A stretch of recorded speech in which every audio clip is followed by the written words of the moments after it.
Alright guys, we are here with the U-wing, the Micro Galaxy Squadron U-wing. Finally got this guy in from Amazon. I'm very happy to be able to talk about it, compare it to the Bandai kit that I've painted up myself. And I'll talk a little bit about the Revell kit as well. First and foremost, I am just so happy that they did this thing.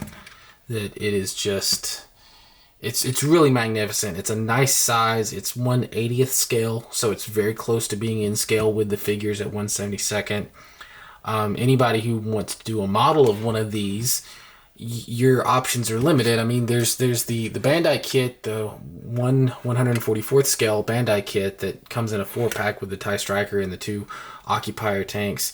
That's a good option. It's great detail, but anything bigger, you have to go with the Revell kit. The Revell kit is 1/86 scale, so it's a little bit smaller than this, but the detail is very lacking, and the pilots are undersized. And I'll talk a little bit about that in a few minutes, but I really got to say that they did a phenomenal job getting the detail, getting the proportions, everything just looks awesome about this. And I know that some people have had some issues with quality control, but overall, I think mine is perfect as far as I'm concerned. I mean, there's a few little issues, but mine looks good. I'm wondering, if I can mess with the engines a little bit and realign them just a little bit. But apart from that, I think it's great. So I've been a fan of the U-wing since before Rogue One came out because I saw the model that was made of it, and I really like the design. I feel like that the Rogue One designs are the closest to the original trilogy that we've ever seen. Obviously, it takes place a day before, or well, hours before A New Hope, really, but those designs just felt right. And I think that falls in line with what some people have said. Doug Chang, who's one of the he's pretty much the chief creative director right now at Lucasfilm. He started there in 95. He's a concept artist. He designed a lot of the things that we know, like the battle droids, the staff, the N1. He had a hand in just designing just about everything from 95 on. And if anybody has the Essential Guide to Vehicles and Vessels, the book that was released in 95, he did the drawings for that book. Not the blueprints, but the drawings of the individual ships. He's really, really good. And he has what he calls the 3 to 5 line rule, whereas for ships, for a strong ship design, you need to be able to describe it in 3 to 5 lines. Anything more than that, and it's just too much. And I think that also harkens back to George Lucas's rule of 3 seconds. And if you're unfamiliar with that, Doug Chang has a video on it actually on his channel. But the 3-second rule was George Lucas would say that the audience needs to be able to connect with a ship in 3 seconds. They need to be able to know where the pilot sits, what direction it goes in, where the engines are, where the blasters are. They need to be able to figure that stuff out, in about 3 seconds, because that's where you have to hook them. Anything more than that, and they're not going to connect with it. It's going to be too complicated, and it's going to feel off to them. And so I really think the Rogue One designs capture that very well. Obviously, this is kind of an amalgamation of like different Rebel designs, from the Y-wing like canopy to the X-wing like engines to the fins that look like something from the Snowspeeder. I mean, it all kind of connects to other things that we've seen before, and I think that really is what makes it feel real and authentic, I guess. Yeah, I mean, it's just a great design, and Micro Galaxy Squadron did a really good job. I mean, you've got this edge detail on the edge of the wing. You've got You know, the little bitty window right there, which is not something that you see very often on some of the artwork. You've got this little, I guess these are supposed to be targeting lasers. They look like embedded cannons or something, but they have that. The fins, the cooling fins in the back, the thruster detail, the underside with the troop cabin, the windows underneath, which are tinted to kind of look dark. You know, this is where the landing gear should come out. I'll talk about that in a second. But overall, just looking at it, it looks correct. Now, it's a little dark. I think they could have gone a little bit lighter with the colors. But overall, you know, it's really dark. Now, comparing it to this one that I painted myself, this is the Bandai model. Now, I went with a different scheme. I went with dark blue and then black, off black canopy. The detail is pretty much identical. There's a few things that are a little bit sharper, like some of the intricate detail, like right in there, like that detail is not quite as apparent on the Micro Galaxy Squadron one. It's a little bit softer. It's there, but it's not quite as sharp as what the Bandai kit has. The thruster detail maybe a little bit sharper on the Bandai kit, but all in all, I think they do a phenomenal job. And again, the Bandai kit is 1/144th scale, so it's super small. Micro Galaxy Squadron is 1/80th, and the Revell kit that I have, but I don't have it out right now, is 1/86th scale. So it's a little bit smaller, but the Revell kit, the pilots are undersized, and it's lacking a lot of the detail because one of the designers spoke to me, and he said that they got early drafts basically of the U-wing, and what they made for the Revell kit, it didn't have that little recessed targeting laser. It didn't have the same design on the thruster tips. It didn't have the fins. It didn't have the edge detail on the wings. The Revell kit was lacking a lot of stuff, and part of that was just because they wanted to pump out something that was simple to make, but also because they didn't have the final design. And it kind of suffered because of that, and I don't really care for the Revell kit. It's a nice size. It's not a bad model. It just, the detail is not there. And, you know, they said, you know, this is the price you pay for, you know, wanting to put out a product in, I think, September, when the movie came out in December. So, yeah, that's kind of the issues that I have with the Revell kit. And I have it, and I've worked on rescribing some of the panel lines and adding some detail, but I don't know if I'm going to finish that. I just don't have as much of a desire to now, because this is just such a better scale and much better detail. But getting into it, yes, the engines are a little bit wonky on mine. They tilt downward, and a couple of them, this one is a little bit heavy on the blue, and then this one down here is so heavy it's got like a little air bubble that popped out of it. So may want to redo that at some point. May could do a little bit of repainting right there, but these are all minor things. I mean, everything that I'm pointing out is very minor. It's missing the little ZZ logo that goes, you can kind of see it right here on the Bandai kit from one of the decals.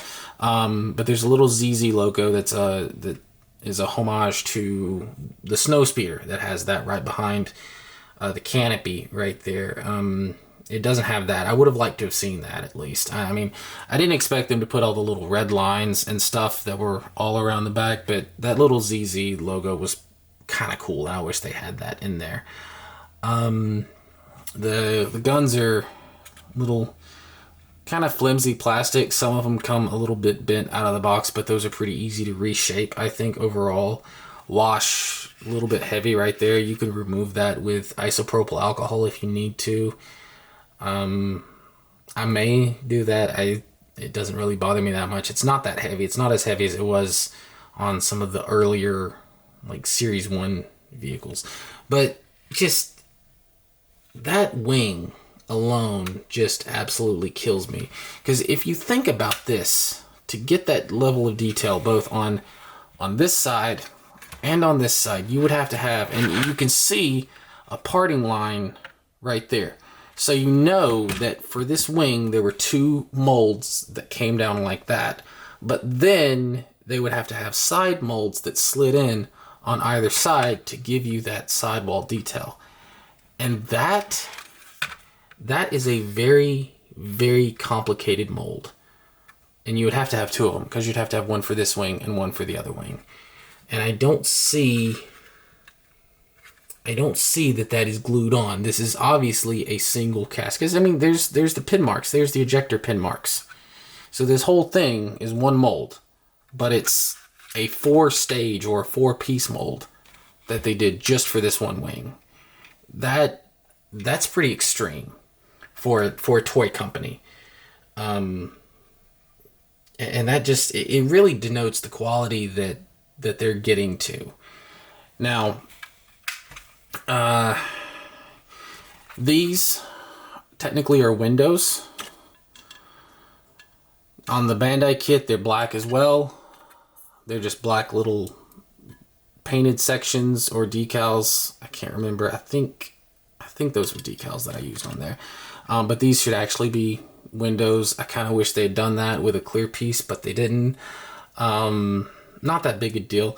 I really like that all the play features, which it has a lot of play features, all of that is very well integrated. The only thing that really sticks out are the little fingernail handles, which, you know, stick out for the doors, which also they slide. This one doesn't slide quite as well, but well, there you go. They slide, and I think that is just so well done. It slides pretty much all the way out of the way, so you can clearly see like who's in there or something, and that's just very well done. That's so much better than what we got with, say, the Republic gunship, where the doors just kind of popped out and there wasn't the sliding action there. It's also very satisfying to click it back into place. It opens up. You've got K2, you've got Cassian.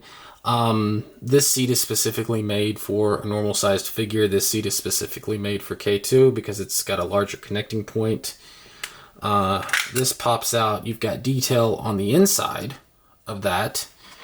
Got hyperdrive generator, I'm guessing. The ion blaster is in there. Technically, it should be on the other side based on what we see in the movie, but, you know, not a big deal. But that does make me think we're going to be getting a proper Blue Squadron U-wing at some point with Bistan, aka the space monkey that gets to fire that thing. It's all a nice little swivel joint in there, so, you know, that's easy to work with. You've got the little cargo netting in there that goes over the seat, just like the real model. You've got the airlock door at the back, which I still don't actually understand how that airlock would connect, but it's there for reasons unknown. You even have toggle switches and dials and stuff on the top of the canopy right there. I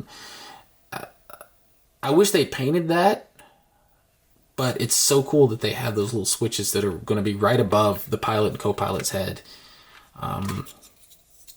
It's really nice. And this piece, the way that it just snaps in, you don't see the seams or anything. It looks like it doesn't pop off at all.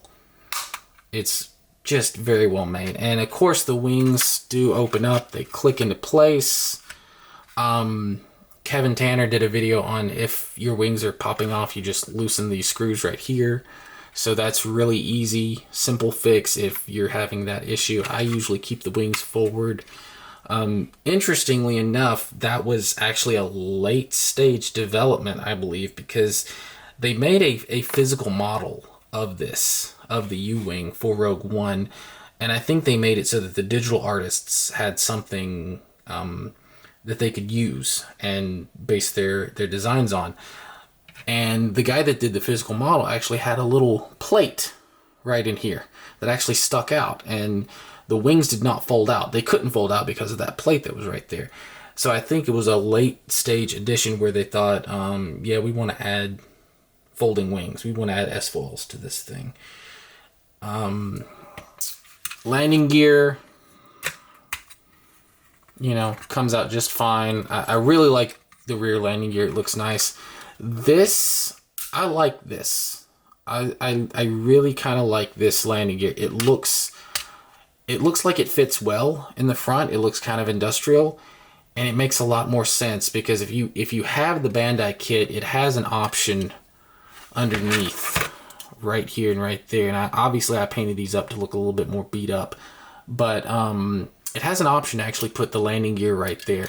The problem with that is that there is no way that a landing gear leg and foot pad and all of that are going to fit up in that wing. That was something that the digital artists did not think about, and they said, well, we're going to put it there anyway. It doesn't make a lot of sense. The landing gear should not be on a weak wing like this. It should be closer to the main troop cabin or main hull or something like that. So that's a little bit unfortunate that they decided to go with that design. But the landing gear doors are there. For all intents and purposes, they are there. That screw is a little bit annoying. Be nice to fill that in with something. But really, I mean, every negative that I say about this thing is a very minor thing. I love the tinted windows. I really cannot get over that. That looks nice, especially on the underside. And of course, they originally envisioned this thing as being much bigger. If you look at the concept art of the U-wing, you'll actually see that they went through several designs where it looks more like a big cargo helicopter. There was one design where it had a cockpit. It was a U shape, but it had a cockpit on one side and had this giant gun turret on the other side. Then there was a U-wing that kind of looked like this, except the wings were like above, and they were more solid, and they're above, and the cockpit was lower. And then this is obviously the design that they settled on as a more aerodynamic, smaller troop transport, not quite as massive as what they originally thought of it to be. And I just really, really like the design. And this, you know, this is a very reasonable toy for $30, I think is what it was. Maybe less than that, but I think it was 30. And it's just a great size. I wish it had a stand. I wish the gray plastic was a little bit lighter. And I wish I could pop off the engines and kind of fix them because they're a little bit canted downward. But those are the only real issues that I have. Everything else that I've mentioned is kind of just a minor quibble that is not even worth worrying about overall. You could take this and paint it up, cover up some of those screw holes, and it would look like a model, and it would look phenomenal. Yeah, I mean, this has got to be one of the best ones. I mean, this is right up there with the V-wing, the Republic V-wing, in terms of just how accurate and well done and ingenious it is about how they worked in everything.